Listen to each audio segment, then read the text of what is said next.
Vamos entonces a abrir la Biblia, hermano y hermana, para los que trajimos Biblia, para los que vinimos con el propósito de que Dios nos bendiga.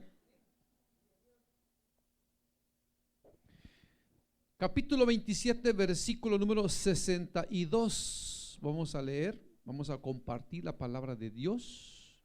Si usted tiene a su lado a alguien que no tenga un ejemplar, comparta por favor, hermano. Capítulo 27 del Evangelio según San Mateo, versículo número 62, que nos dice de la manera siguiente, la bendita palabra de Dios: al día siguiente, que es después de la preparación, se reunieron los principales sacerdotes y los fariseos ante Pilato, diciendo: Señor, nos acordamos que aquel engañador dijo, viviendo aún, después de 3 días resucitaré.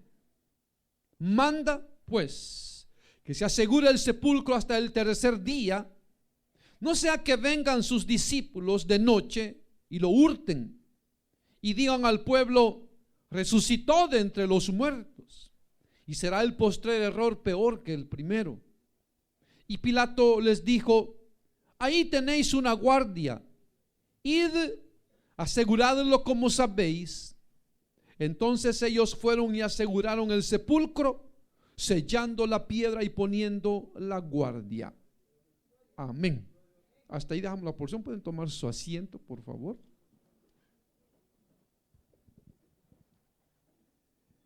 Estamos, hermano y hermana, en el momento crucial donde ya nuestro Señor Jesucristo había muerto. Ya hablábamos de este hombre que era miembro del concilio, pero que no había, hermano, por temor, no había declarado su fe hacia el Señor Jesús. Pero que en esos momentos, hermano, todo para que se cumpliera la escritura de que en su sepultura habría de estar con los ricos, Dios usa a este hombre, a José de Arimatea, y lo lleva, dice, al sepulcro nuevo. Ya lo explicamos, hermano, el tipo de sepulcro era un sepulcro muy caro, en un lugar de muy buen prestigio, y lo ponen ahí. Pero como era la víspera del día de reposo, entonces ahí solo María Magdalena, que es de las últimas que se quedó, hasta que rodaron la piedra, dice, se fueron.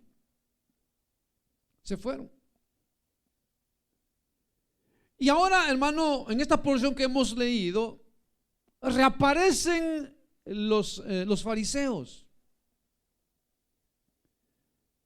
Ellos sabían, hermano, pues como estaban solo a la expectativa ahí de lo que los dirigentes, la mayoría, realmente era un grupo grande de los dirigentes que gobernaban, hermano, el pueblo de Israel.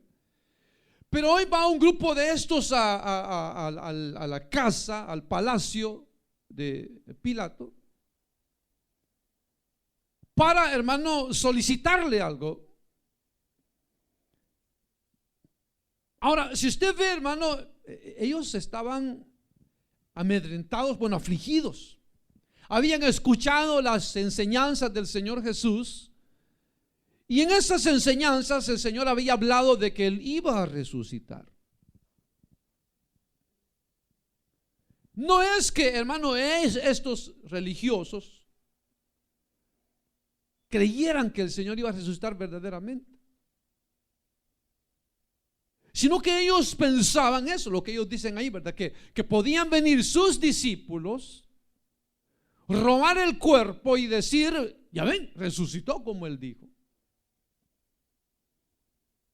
Entonces le piden a Pilato, al gobernador, le piden que todas las posibilidades humanas que puedan haber sean obstruidas. Porque ellos pensaban eso, que ellos pensaban que humanamente iba a pasar algo. porque ellos no creían que iba a resucitar el Señor. Recuerde que ni los discípulos creían que iba a resucitar. Resucita el Señor y ellos no lo creen todavía. De María Magdalena se dice eso, de que ella estuvo ahí porque ella sabía que el Señor iba a resucitar. Pero no, hermano, cuando las mujeres van y ven la piedra rodada y ven ahí a un ser con vestiduras blancas y les pregunta: ¿a quién buscáis? A Jesús Nazareno. Pues no está resucitado como dijo. Id y decid a sus discípulos: aquí voy delante de ustedes, como os dije. Ellos no creían, ellas no creían. Asustadas, hermanos, se fueron y cuentan. Bueno, ahí lo vamos a ver más adelante. Pero en realidad, hermano, recuérdense que los evangelios dice eso. Alguno de ellos dice de que, hermano, cuando el Señor anunciaba su muerte y su resurrección, dice que, hermano, a los discípulos, dice, les estaba vedado entender aquellas palabras. O sea, no las podían entender. Ahora, ¿por qué no las podían entender si ellos, hermano, pues ya creían en el Señor Jesús? Habían confesado que era el Cristo, el Hijo del Dios viviente. Habían confesado que solo Él podía darles palabra de vida eterna. ¿Por qué entonces, hermano, hermana, no creían que el Señor iba a resucitar? Los discípulos no creían. No lo alcanzaban a comprender. ¿Por qué? Los fariseos no creían, pero pensaban que humanamente podían hacer algo los discípulos para dar a entender que había resucitado. Entonces aquí está la pregunta, hermano, una pregunta.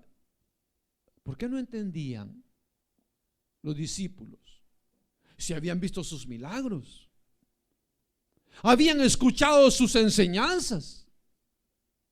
¿Por qué ellos no creían? Bueno, ya le dije, el Señor dice en su palabra que estaba vedado para ellos. Ellos muchas cosas, todo esto ellos no lo entendían ni lo comprendieron hasta después. Pero lo que sucede es esto, hermano, que todos nosotros tenemos un concepto vago o abundante, bueno o malo de Dios. Hemos crecido o nacido, hermano, en una corriente religiosa de una u otra enseñanza. Entonces, hermano, de acuerdo a lo que el hombre recibe, la información que recibe, de acuerdo a ello, el hombre quiere regir su creencia, su fe, en ese caso de lo religioso. Uno piensa, hermano, va alimentando, hermano, como si vamos metiendo la información a la computadora acerca de Dios, Y ya nos vamos formando una idea de Dios por lo que nos han dicho, por las tradiciones, por lo que hemos visto u oído en otros.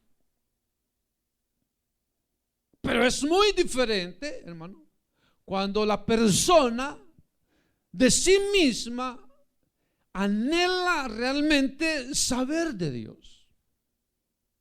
Anhela saber de Dios. Porque nosotros crecimos en una corriente religiosa, la mayoría de los latinos. Una manera de creer en Dios o en los santos. Otras religiones, su diferente doctrina, hermano. Y así, hermano, el hombre va metiendo esa información en su corazón. Entonces, cuando el hombre llega a tener contacto con la palabra de Dios, piensa encontrar eso que ya tiene en su cabeza en la Biblia. Y busca eso que ya tiene en su cabeza en la Biblia. Lo busca ahí. Voy a poner un ejemplo. A nosotros en la religión católica nos enseñaron a saber de qué manera Dios perdona. Y algunas enseñan de flagelándose, otras de penitencia, otra haciendo obras de caridad. Entonces, cuando leemos la Biblia, queremos buscar a Dios, a ese Dios que nos han mostrado de esa manera. ¿A dónde es que dice Dios que me va a perdonar por mis obras? Lo voy a buscar. ¿A dónde es que dice Dios que debo de hacer obras de caridad? ¿A dónde es que me dice Dios que debo de castigar mi cuerpo? ¿A dónde es que dice Dios? Entonces, queremos encontrar esa información que ya nos metieron, queremos encontrar en la Biblia. Y al quererla encontrar, hermano, no la encontramos. Y cuando no la encontramos, entonces es donde nos confrontamos contra Dios. Nos confrontamos contra Dios. Fíjense, cuando el Señor hablaba con sus discípulos, recuérdense que el pensamiento judío era que el Mesías iba a venir, ¿verdad? Y que el Mesías iba a establecer su reino. Ese es el pensamiento que ellos tenían. Entonces, cuando el Señor Jesús aparece, dijeron: este es el Mesías. Hemos encontrado el Mesías de quien habló Moisés. Todos concordaban en eso. Entonces, este es el que nos va a librar de la esclavitud del imperio romano y va a establecer su reino milenial como nación que somos. Ese era el pensamiento de ellos. Entonces, por eso cuando el Señor les hablaba de que Él iba a sufrir y que Él iba a morir, ellos no lo entendían, porque la información que ellos tenían era otra. Ellos decían: no puede ser. Es que el Mesías, cuando venga, va a cambiar todas las cosas. Entonces no puede ser que se muera. No puede. Y el Señor decía: es necesario que yo muera y que resucite. Y no lo entendían ellos. No puede ser. El Mesías no puede morir. Por el otro lado, los dirigentes, hermano, para ellos sí, o sea, ellos decían: que se muera. Tenemos que matarlo para sacarlo del camino, porque está estropeando nuestro negocio que tenemos. Tenemos que matarlo. Entonces, para unos no entendían por qué tenía que morir. Para otros sí habían razones para que muriera. Entonces, claro, ellos miraban la escritura y decían: no, este no es hijo de Dios. Sanaba enfermos el Señor y decía: no, este por Beelzebú echa fuera los demonios. Este no es hijo de Dios. Este demonio tiene, decían. Fíjense. Entonces veían la escritura y miraban al Señor Jesús y decían: este no es. Porque no era como ellos pensaban o como les habían dicho que era. Venían los discípulos, miraban al Señor, miraban la escritura y dijeron: el Mesías, cuando Él venga, va a cambiar todas las cosas. Nos va a salvar del yugo, nos va a liberar, seremos nación libre. Entonces, cuando el Señor venía y le dijera: voy a sufrir, el Hijo del Hombre tiene que sufrir, tiene que ser escarnecido y morir. Por eso dice que no lo entendían. Entonces, cuando concluimos esto, de que cuando el hombre, hermano, se encuentra con la palabra de Dios, el hombre quiere encontrar al Dios que le han presentado. Por eso es que uno dice: bueno, ¿y por qué tal grupo religioso enseña eso? Porque eso es lo que les han enseñado. Y eso es lo que buscan en la palabra. Y usted ve, hermano, todas las sectas religiosas, su amparo es la palabra de Dios. O sea, tuercen los versículos, pero ponen citas bíblicas. Y dice: mira, aquí dice la Biblia, mire, tal y tal cosa, ¿verdad que ahí dice? Ya ve, por eso que nosotros creemos eso. Pero es fácil, hermano. O sea, agarrar la palabra de Dios en lo que a mí me conviene, eso es fácil. Y decirle a la gente: mire, yo creo esto porque la Biblia me dice esto. Eso es fácil.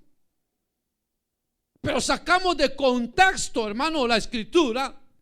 Y, hermano, mezclamos versículos, como lo dice el diablo cuando tentó al Señor Jesús, que citó versículos de la escritura, porciones de la escritura, pero las mezcló, hermano, para hacerlas ver como que si eso era realmente lo que Dios decía en cuanto al Hijo.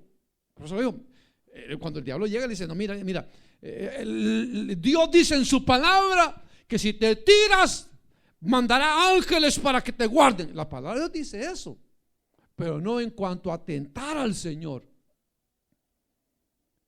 Entonces, hermano, el encontrar o el pretender encontrar al Dios que nos ha enseñado una corriente religiosa, hermano, lo que hace ese, hermano, es confundir más al ser humano. Entonces lo vuelve religioso. Lo vuelve religioso porque si encuentra, hermano, el Dios que le han enseñado, ahí se queda. Ahí se queda. Entonces, por eso, hermano, la gente piensa y dice, bueno, ¿cómo es posible que la gente enseñe herejías o falsas enseñanzas? Pues es bien sencillo, es por esa razón. Porque, hermano, ya se ha presentado a Dios de una manera. Entonces esa información el hombre la quiere encontrar. Por ejemplo, fíjense, para los que, hermano, conocemos el Evangelio, sabemos que la palabra de Dios dice que nosotros somos seres tripartitos o bipartitos, o sea, tenemos un elemento espiritual y un elemento material que juntos hacen de nosotros un solo ser. Los que dicen que somos tripartitos se refieren al espíritu, al alma y al cuerpo, o sea, tres partes. Pero entonces, fíjese, hermano, ¿qué es lo que hace, hermano, esta secta conocida como los testigos de Jehová? Ellos dicen que el hombre no tiene alma. Eso es una de las enseñanzas de los testigos de Jehová, que el hombre no tiene alma. Entonces uno dice, pero ¿cómo? Si la palabra de Dios habla de que del alma, del espíritu. ¿Por qué se equivocan, hermano? Claro, hermano, para nosotros, hermano, que conocemos la palabra de Dios y el mensaje de Dios, es fácil entenderlo. Para ellos no. ¿Por qué?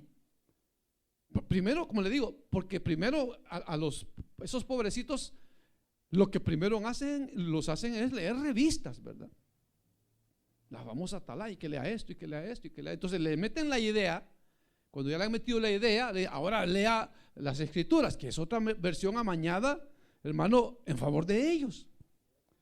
Cuando ya le han metido ese veneno, esa enseñanza falsa a la gente, lo hacen leer, encontrar esas mentiras en su Biblia. Entonces ellos creen que están en la verdad. Ellos creen que están en la verdad. Pero cuando vemos la palabra de Dios, hermano, vemos, hermano, que choca su enseñanza con la palabra de Dios. Choca. Y mire, los discípulos, usted fíjese cómo los discípulos, hermano, le entendían mal al Señor el mensaje, porque el Señor, Él les dijo, claramente, les dijo, es necesario que yo vaya a Jerusalén y ahí sea azotado y escarnecido y muerto y resucite al tercer día. Es necesario. Entonces cuando el Señor les dijo, lo llevó al Getsemaní, se recuerda, les dijo, ha llegado la hora. Entonces, fíjese, el Señor dijo ha llegado, pero el Señor se refería a que había llegado el momento de entregar su vida, de morir, de resucitar y luego subir al Padre. A eso se refería el Señor. Pero ¿qué hicieron los discípulos? Saltó uno por ahí y dijo, Señor, aquí tengo una espada. Otro dijo, aquí tengo yo otra. Aquí hay dos espadas. O sea que el Señor hablaba de una cosa y ellos entendían otra. Entendían otra. ¿Por qué? Porque ellos no pensaban que él iba a morir. Ellos pensaban lo contrario. Entonces, lo mejor para el ser humano, hermano, es de anhelar encontrar a Dios en su palabra. Y mire, usted sabe cómo, hermano, se han dado los grandes avivamientos. Mire, el mayor, bueno, en la iglesia hubo un avivamiento tremendo.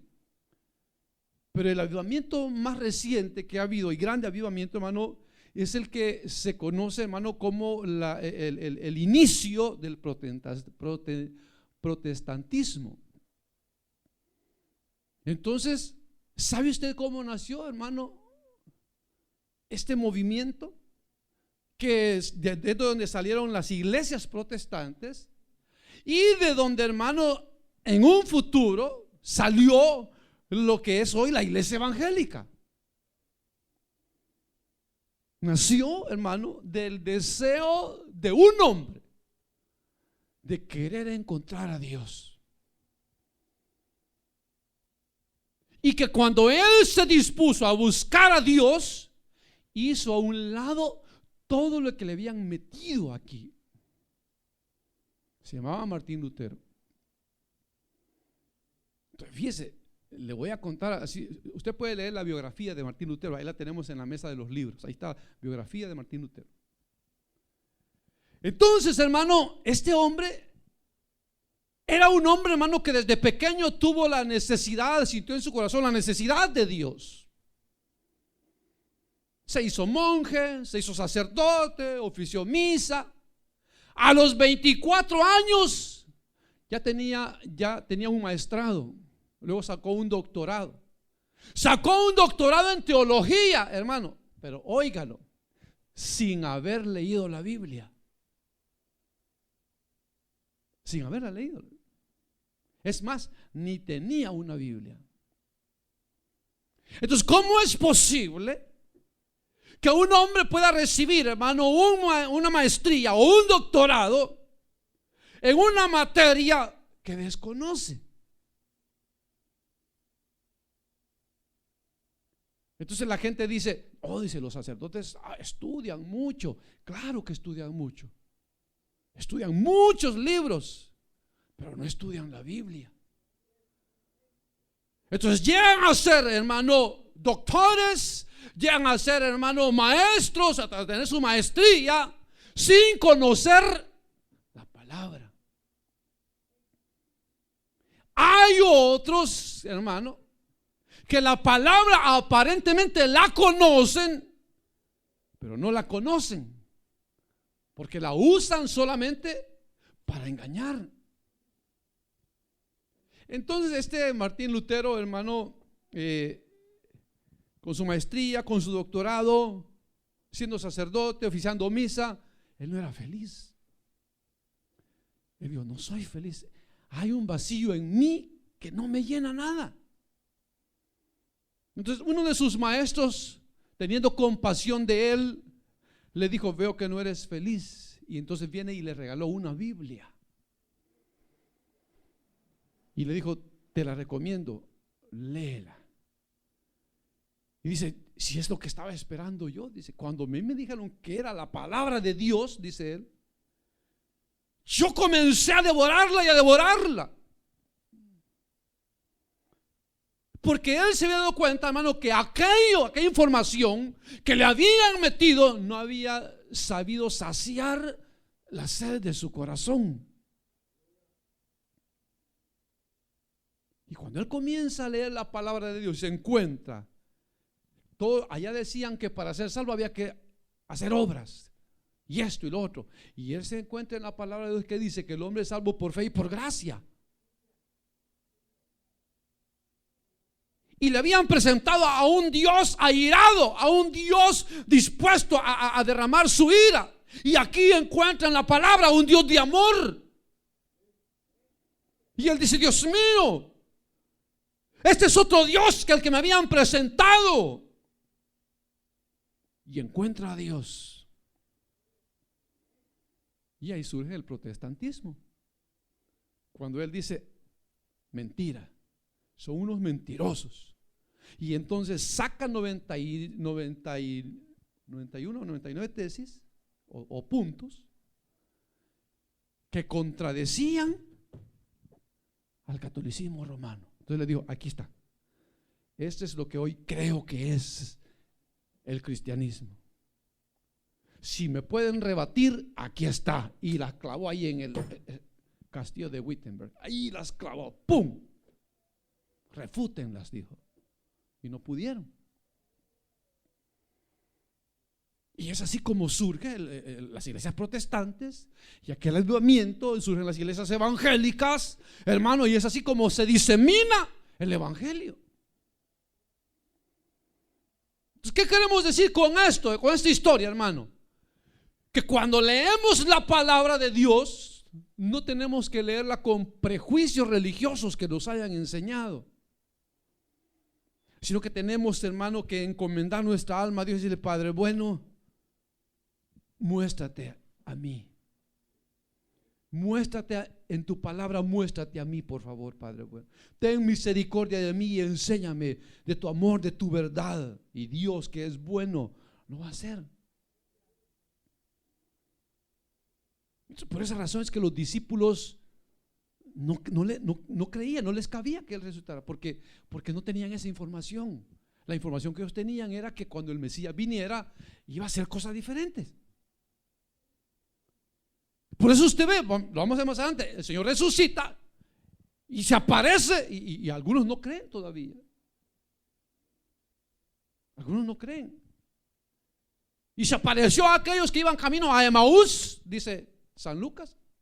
Ese mismo día que resucitó, se apareció a 2 de sus discípulos que iban camino a Emaús, y Él se puso a la par de ellos, y ellos iban muy tristes, y Él les preguntó: ¿por qué estáis tristes? Y ellos le dijeron: ¿por qué? ¿Acaso tú eres el único forastero aquí en Jerusalén, o estos lugares, que no te has dado cuenta de lo que ha acontecido últimamente en Jerusalén? ¿De qué? Le dijo: ¿no sabes de Jesús Nazareno, varón aprobado de Dios? Varón que creíamos, pensábamos que Él era el Mesías. O sea, pensábamos. O sea, habían dejado de pensar que Él era. Creíamos. O sea, ya no creían. Habían creído, ya no creían. Creíamos que Él era el Mesías, el que cambiaría todas las cosas. Pero ya 3 días y nada ha acontecido. Y Él dijo que al tercer día va a resucitar. Aunque algunas de las hermanas han dicho que el sepulcro está abierto, pero no hemos visto nada. Y dice que comenzó Él a declararles por la Escritura lo que de Él decían. Así les dijo: tardos de corazón para entender las palabras de Dios, de lo que Dios habló a través de Moisés y los profetas acerca de mí. Y les abrió la escritura, dice, para que, hermano, entendieran la palabra. Y entonces cuando ya llegaron a donde iban, dijeron: aquí nos quedamos, ya llegamos, forastero. ¿Y usted para dónde va? Le dijo: voy por otro lugar. Le invitamos a que se quede con nosotros. Venga, se quede con nosotros. Y lo invitaron a comer. Y entonces dice que ahí, cuando partió el pan, les abrió los ojos. Y lo vieron, y vieron que era el Señor Jesús. Pero imagínense, hermano, ver al Señor resucitado y no conocerlo. Es como si usted, hermano, viera a alguien que a usted ha amado mucho, que se ha muerto, y lo ve resucitado. ¿Cómo no lo va a conocer? ¿Cómo no lo va a conocer? Pero ellos no lo conocían porque esa información no cabía en sus corazones. No cabía. Pues es que mucha gente no cree en el Evangelio. Dice: yo no creo que resucitó. ¿Qué? ¿Quién ha resucitado? ¿Qué infierno? ¿Quién ha ido al infierno? ¿Quién? ¿Por qué? Usted dice: porque esa gente no pide, porque hay ateos. ¿Por qué hay tantos ateos? Porque lastimosamente esa es la información que les metieron. Eso es lo que tiene aquí. Dios no existe. Dios no existe. El hombre es materia y se acabó. El hombre viene del mono y se acabó. El hombre viene de una evolución y se acabó. Eso es lo que le pusieron.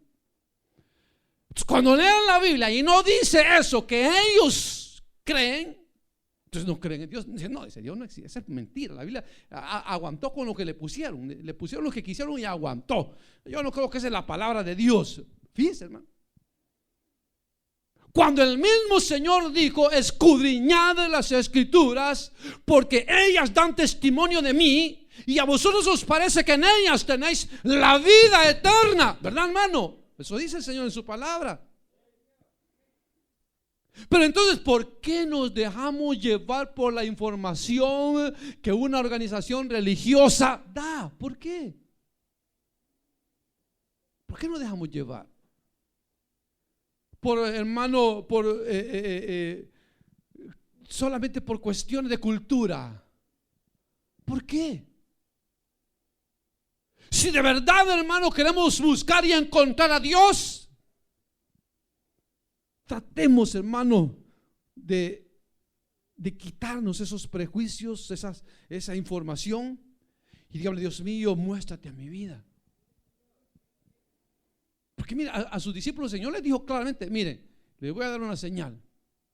Ustedes oyeron hablar de un tal Jonás. Oh sí, Jonás el profeta. Sí, ¿qué le pasó a Jonás? Que por no hacerle caso a la palabra de Dios, de ir a predicar a Nínive, entonces Dios lo tiró al mar y allá se lo tragó un pez grande. Ajá. ¿Cuántos días estuvo? 3 días y 3 noches. Así, pues así como Jonás estuvo en el pez, en el vientre del gran pez 3 días y 3 noches, así el Hijo del Hombre estará en el corazón de la tierra 3 días y 3 noches, hablando de su resurrección, de su muerte y de su resurrección. ¿Y ellos no lo entendieron? No lo entendieron. Se los dijo el Señor y no lo entendieron. ¿Por qué no lo entendieron, hermano? ¿Por qué no lo entendieron? Porque no era la información que la corriente religiosa les había dado. Por eso. Pero es que muchas veces, hermano, nos cuesta a nosotros aceptar verdades de la palabra, porque esa información no la tenemos. Fíjese, el día de doctrina estamos hablando del velo y la imagen cristiana. La imagen cristiana de Dios en el hombre y la imagen cristiana de Dios en la mujer. ¿Cómo es que el hombre y la mujer debe comportarse y debe vestirse? Ahí lo dice la palabra. ¿Por qué razón la mujer usa velo y por qué razón el hombre no usa velo? Ahí lo dice la palabra. Pero porque hay corrientes religiosas que dicen: no, dice, aquí no usamos velo porque aquí las mujeres para eso tenemos el pelo, porque en lugar, la Biblia dice que en lugar de velo les da el cabello. Error. Porque ahí lo que están haciendo es tergiversando la palabra de Dios como les conviene. Como les conviene, hermano. Entonces a estos, como les convenía, van con Pilato y le dice: mire, señor gobernador, bueno, la historia es tremenda, usted lo sabe, pero esto es lo que pasó, usted lo sabe. Pero dice que llegaron y le dijeron: mire, aquel engañador, hablando del Señor Jesús, fíjese, aquel engañador dijo, estando en vida, que iba a morir y que iba a resucitar. No lo creemos, pero no vaya a ser que vengan sus discípulos, roben el cuerpo y digan que ha resucitado. Entonces queremos pedir al gobernador que mande y se selle el sepulcro donde fue enterrado. Fíjese. Y Pilato dice: ahí está la guardia, 16 soldados. Porque ahí dice, si leímos, dice, entonces ellos fueron, aseguraron el sepulcro y sellando la piedra. O sea, de que, fíjese, hermano, van y apelan, hermano, a la autoridad romana, porque, hermano, donde estaba el sello del emperador, ese no se podía romper, hermano. El sello del emperador no se podía romper. El que rompía el sello del emperador, hermano, era castigado con la muerte. Entonces ellos dijeron: tenemos que cerrar toda posibilidad humana. La única manera es poniendo guardias y poniendo el sello del emperador para que nadie se atreva a rodar la piedra. O sea que toda posibilidad humana ellos la cerraron. O sea, humanamente era imposible que el Señor o que los discípulos sacaran el cuerpo del Señor, humanamente. Ignorando que con lo que estaban haciendo estaban obrando en pro de la causa de Cristo. Estaban obrando en pro, porque estaban diciendo: humanamente no nos pueden hacer nada. Fíjense. Y como el Señor no iba a salir de la tumba humanamente, sino sobrenaturalmente, esos 16 soldados, o los que habían, hermano, fueron testigos de la resurrección. Por eso el Salmo 2 dice, los príncipes consultaron a una contra el ungido de Jehová. Consultaron contra él para matarlo. Dice, Dios desde los cielos se reirá de ellos. Así es. Otra porción dice, Dios prende a los sabios en la astucia de ellos. Entonces el hombre cree que es porque tiene un poquito de masa gris, sabe más que Dios. Y se creen sabios. Y mire, yo conozco él es un predicador y un pastor, un buen pastor. Pero él, antes de ser cristiano, dice que a él lo que le gustaba era leer la Biblia. Pero la leía para atacar a los cristianos. Entonces, dice, me encantaba leer y me gustaba hacerle preguntas a los cristianos y ver que no sabían. Dice, eso me gustaba a mí. Pero como dice que Dios prende a los sabios en la astucia de ellos. Entonces un día su hermano carnal, ya era cristiano, vino y lo visitó. Y dijo, hoy me voy a divertir con mi hermano. Dice que es cristiano, a ver si es cierto. Y entonces comenzó, y cuando vino el hermano de él, entonces comenzó y le dijo, ¿y por qué tal cosa? ¿Y por qué? Y comenzó a bombardearlo con preguntas y acusaciones. Y hermano, y él mismo testifica, dice, hermano, dice, todas mis preguntas y mis ataques me los refutó con la palabra, dice. Quedé tan avergonzado, dice, que yo pensaba que sabía mucho y me di cuenta que no sabía nada, dijo. Porque eso es lo que creen. Usted se encuentra con los sabios, ellos creen que saben más que Dios, ¿verdad? Y uno les habla, hermano, y lo miran a uno así con menosprecio, ¿verdad? Y este indio y a saber qué más le dicen a uno, ¿verdad? ¿Qué se cree? Cree que sabe más que mí, que me va a enseñar, hermano, como que si la sabiduría de lo alto estuviera en nosotros. No, la sabiduría es de Dios. Las palabras que hablamos no son palabras nuestras, son palabra de Dios, hermano. Pero como el hombre, hermano, cuando está en opulencia, cuando tiene dinero, hermano, se cree inquebrantable, se cree, hermano, indomable, cree que nadie le puede ganar. Dice, no, si yo ya sé, ya he leído la Biblia, yo conozco, yo fui a la universidad, y yo tengo este título, yo de aquí y allá, y creen que lo saben todo. Estos creían que lo sabían todo. Ya la hicimos. Ya la hicimos, porque hoy, ¿cómo lo sacan de ahí si tiene el sello del emperador? Como que si, hermano, poniendo el sello del emperador, como si dijera, bueno, aquí el emperador César le prohíbe a los muertos resucitar. ¿Cómo, hermano? ¿Cómo le va a prohibir el hombre a Dios dar vida? ¿Cómo?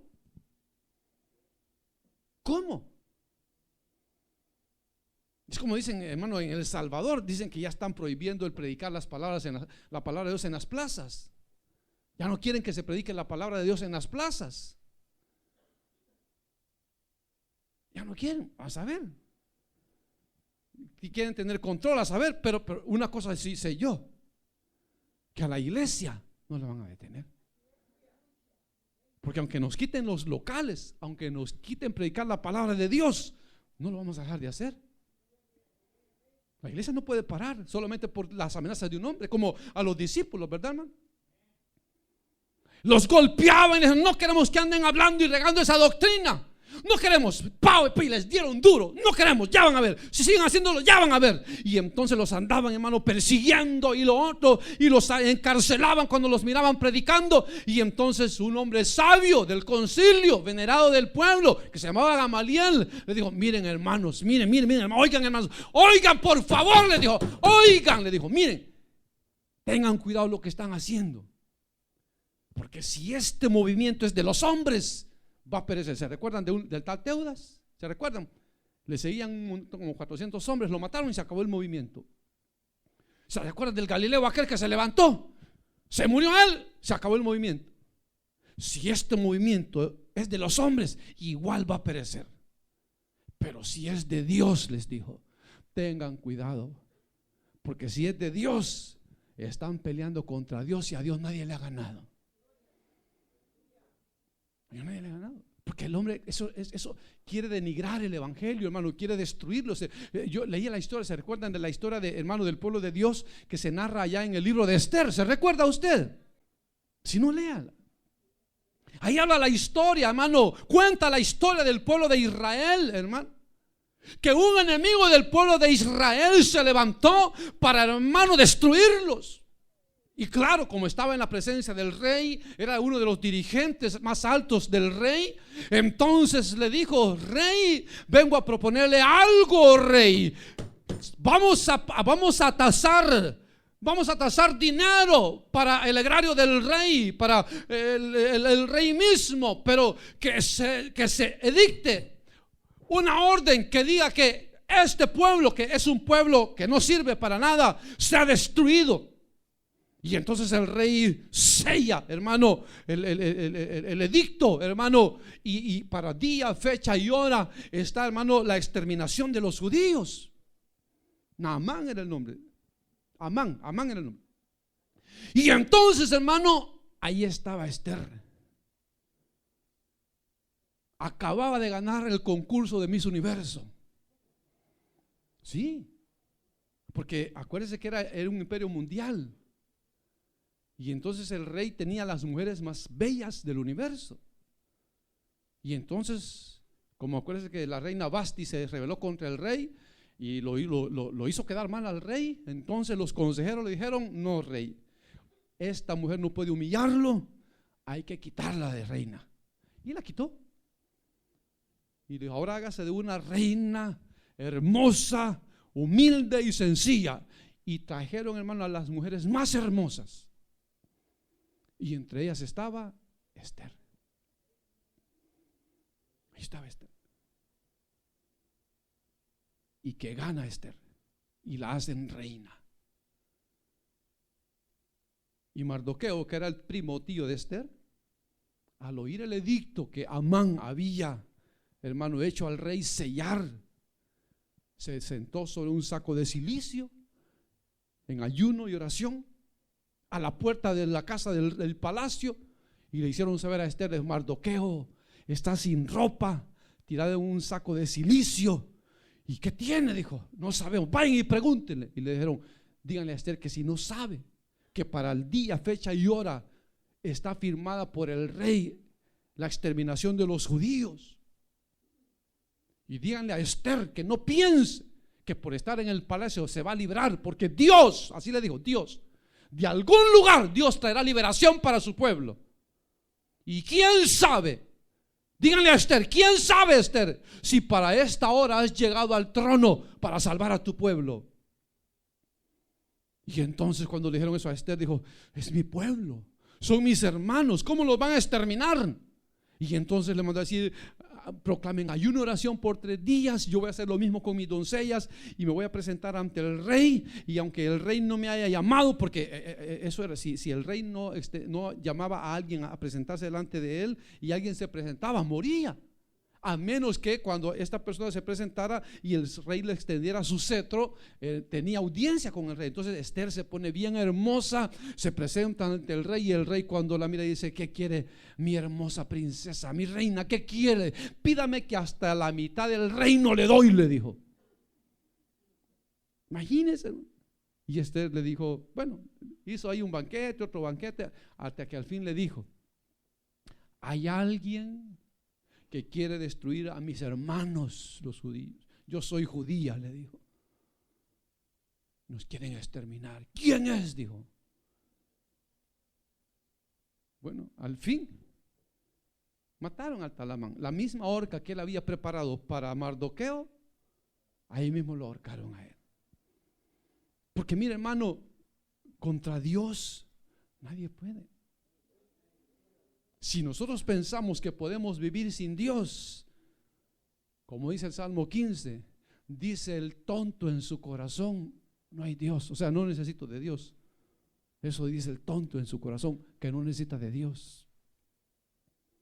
Pero el que tiene su poquito de masa gris en su lugar, sabe que hay un Dios en los cielos que nos gobierna y nos da la vida.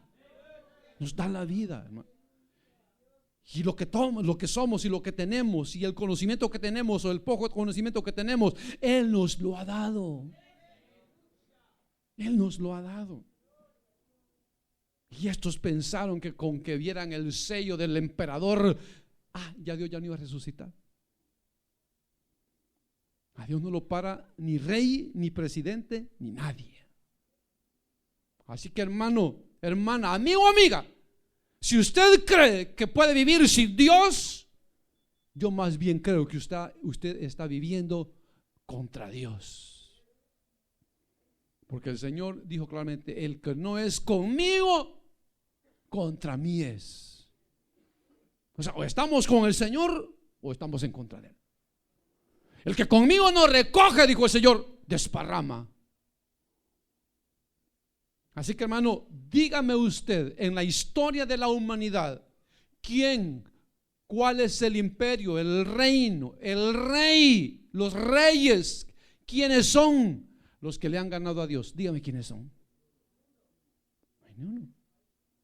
Ni uno.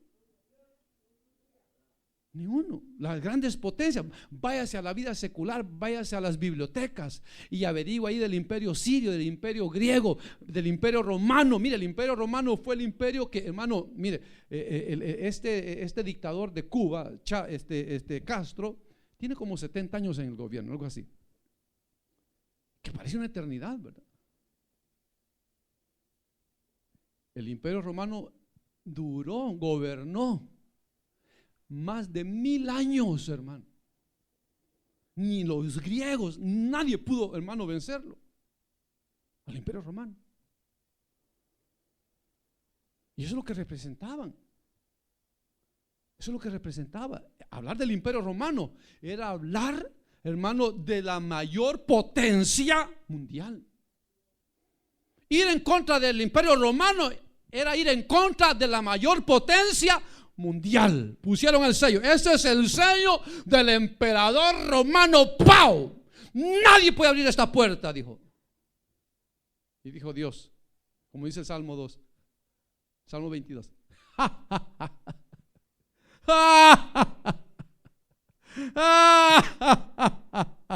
El Señor se reirá de ellos, porque ellos creen que con poner el sello de su anillo ya le ataron las manos a Dios. ¿Qué pasó? ¿Pudo el sello del emperador romano retener el poder de Dios? Eso lo veremos en el próximo capítulo. Usted ya lo sabe lo que pasó, ¿verdad? Pero véngase, para que veamos, hermano, que usted y yo, aunque aquí no tengamos nombre de que vivimos, porque si usted no lo sabe, eso es, hermano, los indocumentados no existen aquí. O sea, son gente que no existe, porque no los quieren tomar en cuenta para nada. Le vamos a demostrar que nuestra ciudadanía está en los cielos. Está en los cielos. Que nuestro rey, nuestro presidente, nuestro gobernador está en los cielos. Y que por minoría o lo que seamos, si estamos del lado de Dios, ganamos. Así decía un pastor muy lindo, le decía: Dios y yo somos mayoría. Solo eso basta. Dios y yo. Eso es lo que me basta para ser mayoría. Entonces, para ellos somos la minoría. Para Dios, con Dios somos la mayoría. 4 añitos y se van. 8 añitos y se van. El de nosotros tiene un reino sempiterno. Sempiterno. Nadie se lo quita. Nadie. Así que, ¿del lado de quién está usted? ¿De los colorados o de los verdes? ¿De los azules o de los colorados? ¿De cuál? Yo estoy del lado de Cristo, porque yo sé que con Él, yo sé, siempre voy a ganar. Con Él yo sé que nunca voy a perder, porque con Él nadie pierde, siempre ganamos con Él. Amén, hermano. Vamos a orar. Padre nuestro que estás en los cielos, en el nombre poderoso de Jesucristo, nuestro gran Señor y Salvador, te damos muchas gracias. Gracias, Padre bueno, porque podemos llamarte Padre, porque eres bueno, porque nos has adoptado hijos tuyos y con tu sangre preciosa nos has llamado para ser reyes y sacerdotes. Gracias, Padre bueno. Gracias.